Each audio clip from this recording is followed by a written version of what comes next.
Si no tienen pan, pues que coman pasteles. Hoy en Academia de Incrédulos, María Antonieta.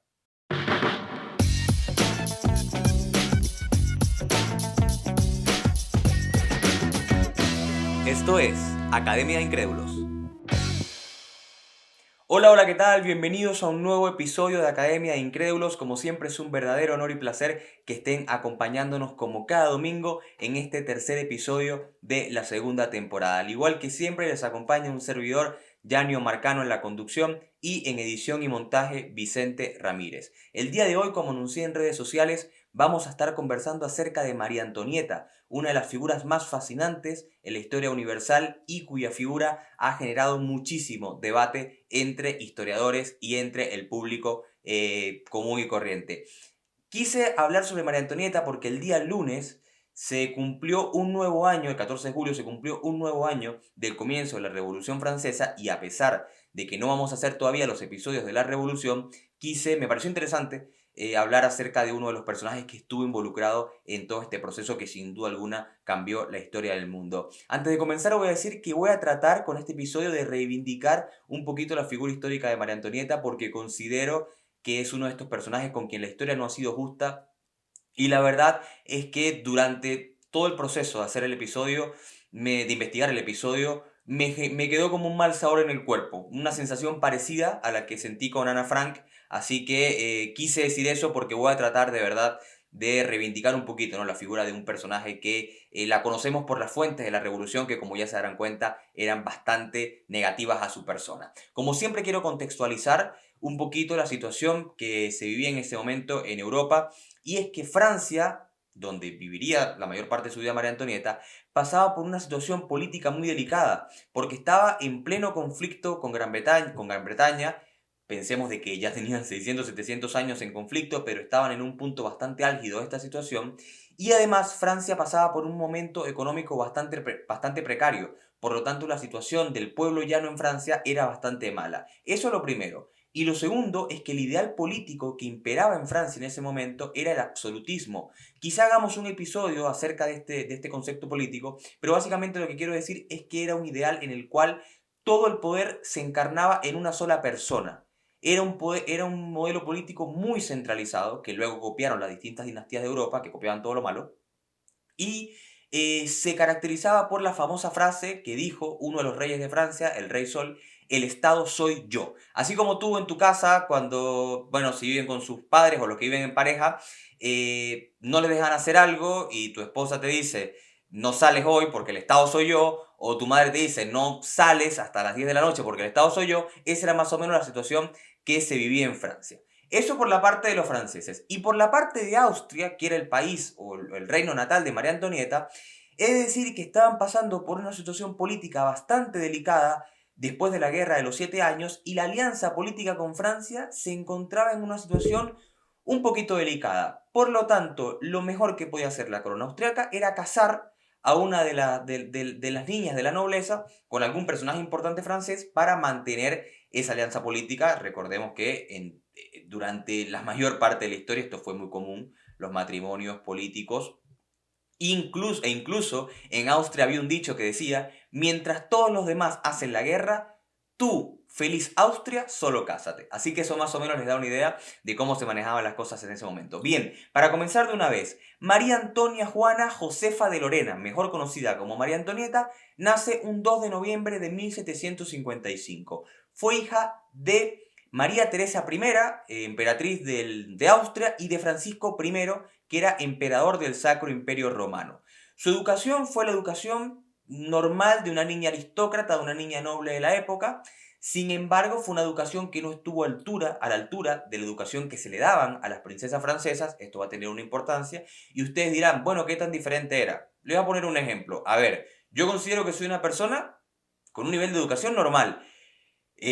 Y si voy a comer con amigos, probablemente coma normal. Pero si me llevan a cenar con la reina Isabel de Francia, en una de estas cosas donde hay 7 tenedores, 7 cucharas y hay un cuchillo para el pan, seguramente no voy a tener ni idea de cuál tengo que usar. Así que esto era más o menos lo que le pasaba a María Antonieta, y va a ser algo que va a ser importante.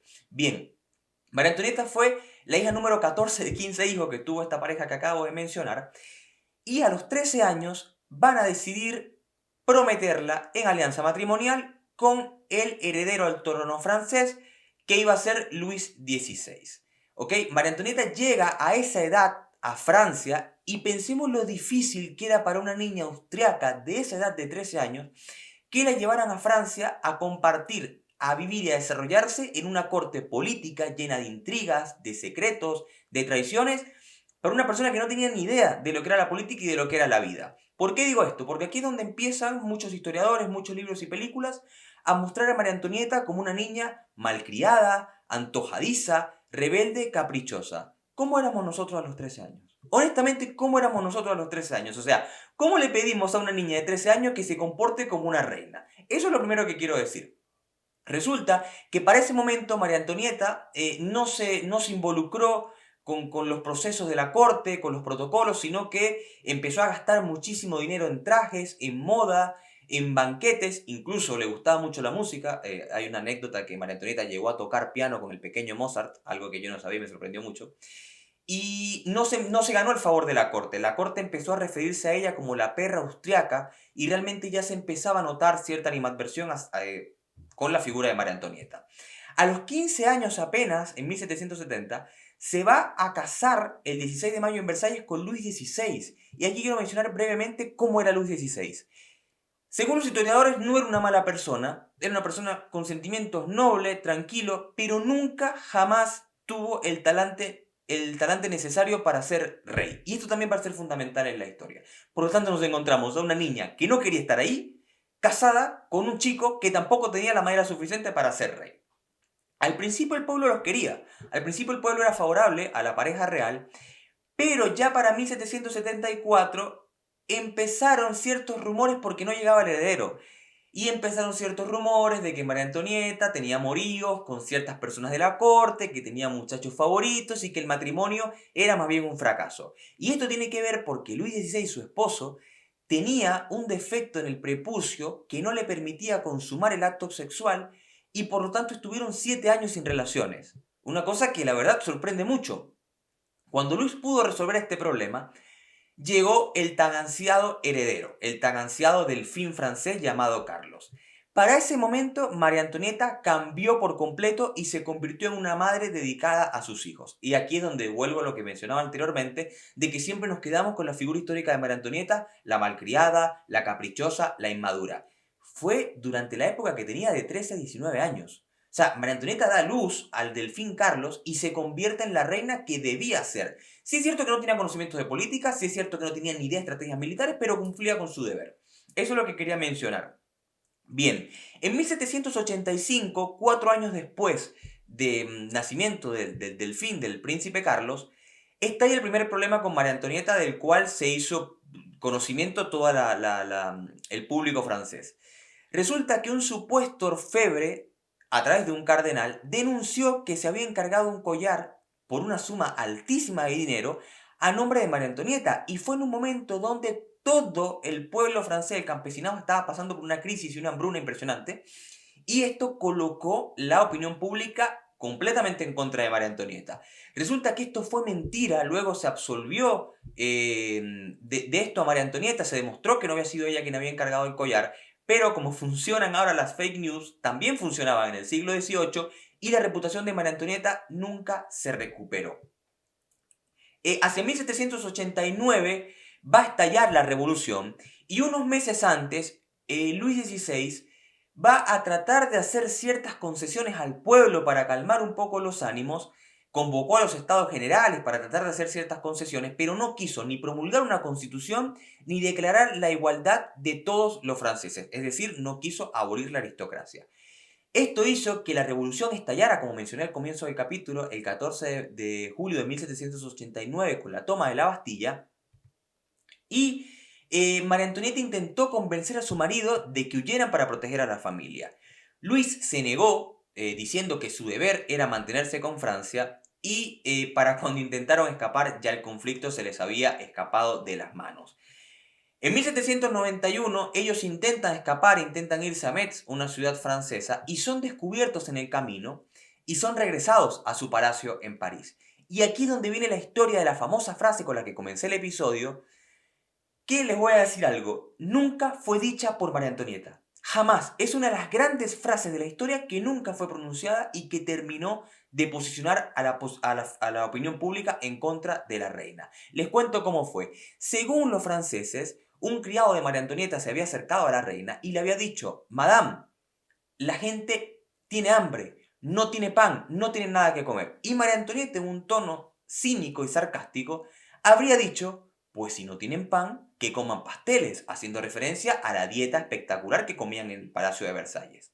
Esto, por supuesto, que alteró, enfureció y enardeció a todo el pueblo llano francés, pero resulta que esto fue una frase que había escrito Juan Jacobo Rousseau, un personaje al que yo no quiero en lo absoluto, unos 15 años antes, cuando María Antonieta apenas tenía 10 años, por lo tanto no pudo haber sido dicha por ella. El tema es de que todo el mundo creyó que la frase había sido dicha por María Antonieta y ya la opinión pública respecto a ella era irrecuperable. En 1791, como dije, trataron de huir y fueron llevados presos a su palacio en Versalles, y en 1793 Luis XVI y María Antonieta van a ser apresados.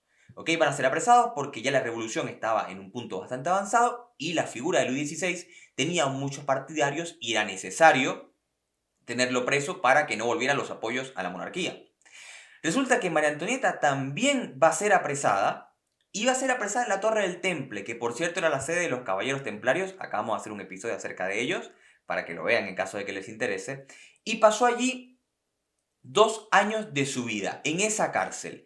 Se dice que envejeció de la noche a la mañana. La figura de María Antonieta, que había exaltado y había sido bastante reconocida por su belleza, se dice que se llenó de canas de la noche a la mañana. Incluso, según los historiadores, sufrió de cáncer de útero durante esa época, algo que no puede ser comprobado.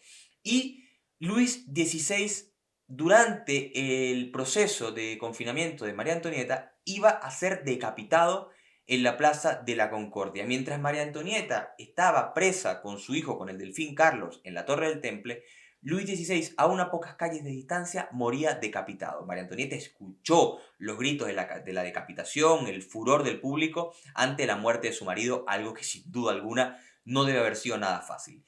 Luego de la muerte de Luis XVI se presentó el problema de qué hacer con María Antonieta, porque Austria estaba apoyando a la monarquía para que retomara el poder en Francia y era un riesgo tener viva a María Antonieta.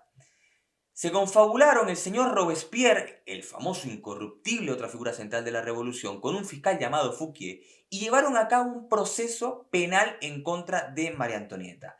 Fue trasladada de la Torre del Temple a la Conserjería, otra cárcel con condiciones paupérrimas. Yo, gracias a Dios, tuve la oportunidad de ir a París hace un par de años y visité la Conserjería, era una de mis visitas obligadas.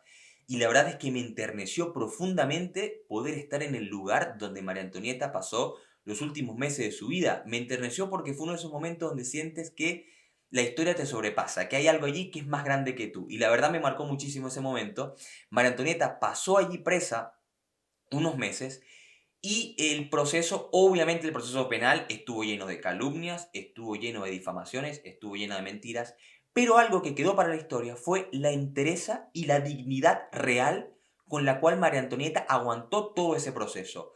Las personas del jurado y las personas que habían asistido al juicio, que eran completamente contrarios a la reina, quedaron estupefactos y maravillados con la entereza y la dignidad con la que esa mujer aguantó todo el proceso legal, acabando de perder a su marido, teniendo a su hijo preso en otro lado ya 2 años sin verla y sufriendo un más que probable cáncer de útero. Esto sin duda alguna habla muchísimo del carácter de María Antonieta. Resulta que el 13 de octubre de 1795 María Antonieta fue condenada a la muerte, fue condenada a morir decapitada, al igual que Luis XVI, una sanción, un veredicto que ella no esperaba. Y 3 días después, el 16 de octubre de 1795, fue el día donde se decidió que María Antonieta iba a morir en el Caldazo.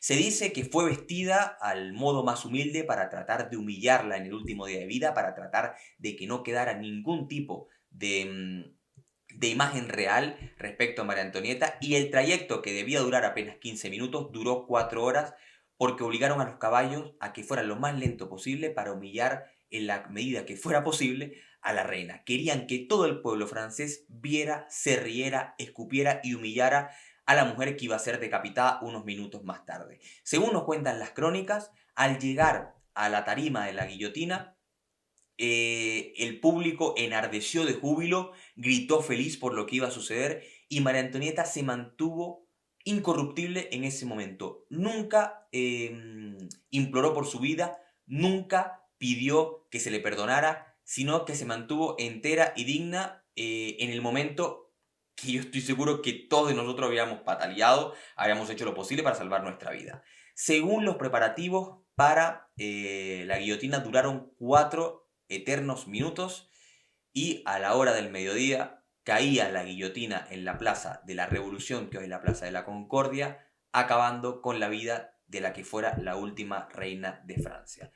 Como conclusión y como reflexión quiero decir que María Antonieta seguramente no era la mejor persona del mundo, seguramente durante gran parte de su vida fue malcriada, fue antojadiza, fue caprichosa, pero a pesar de que seguramente no encarnaba el ideal de rey generoso, bondadoso y bueno con su pueblo, fue una mujer que seguramente no mereció morir guillotinada y que los últimos años de su vida fueron realmente trágicos a pesar de que siempre se le recuerde como una mujer vanidosa y caprichosa. Como último comentario quiero decir que la Revolución Francesa, que siempre se nos muestra por los derechos por la Declaración de los Derechos del Hombre, por la Ilustración, porque acabó con la monarquía, también tuvo sus excesos y la muerte de María Antonieta es uno de ellos. Espero que les haya gustado este episodio. Como siempre les pido que se suscriban, les voy a recomendar que se suscriban al canal. Les voy a recomendar aquí abajo en los comentarios 2 documentales que están espectaculares acerca de María Antonieta y 2 libros en caso de que quieran seguir profundizando en el tema. Espero que les haya gustado el episodio y como siempre nos vemos el próximo domingo con una nueva historia. Chao, chao.